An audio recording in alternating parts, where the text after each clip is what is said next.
Mademoiselle Erionaba, candidate de la série A2 et Monsieur Ouedraogo, candidat de la série D ont été exclus, le lundi 4 juillet 2022, pour fraude au baccalauréat.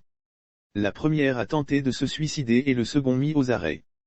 C'en est fini pour Mademoiselle Erionaba, candidate de la série A2 et Monsieur Ouedraogo, candidat de la série D qui composait au baccalauréat général session 2022, au lycée municipal de Taï, localité de l'ouest de la Côte d'Ivoire, située dans la région du Cavali.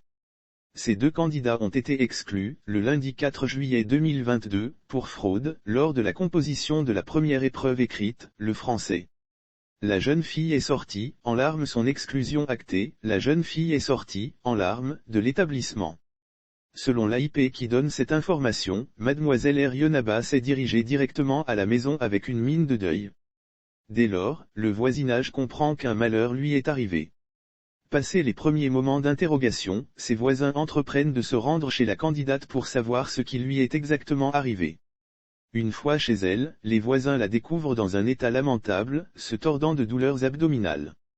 Elle venait d'ingurgiter des médicaments de la rue dont les emballages traînaient autour d'elle. Il faut vite faire pour éviter le pire. C'est pourquoi Erionaba est conduit d'Ardar à l'hôpital général de Taï pour sa prise en charge médicale. Grâce à la science du personnel médical, la fraudeuse est sauvée de justesse. Lire aussi Côte d'Ivoire, début des épreuves écrites du bac sur vidéosurveillance. Outre Erionaba, un autre fraudeur a été exclu. Il s'agit de Monsieur Ouedraogo, candidat de la série D. Il a été interpellé et mis à la disposition de la brigade de gendarmerie de Taï.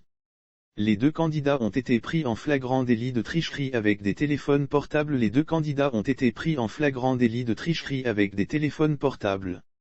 Monsieur Ouedraogo recevait via son appareil le corrigé de l'épreuve de français dans un style soutenu, avec la complicité d'autres individus tapis dans l'ombre.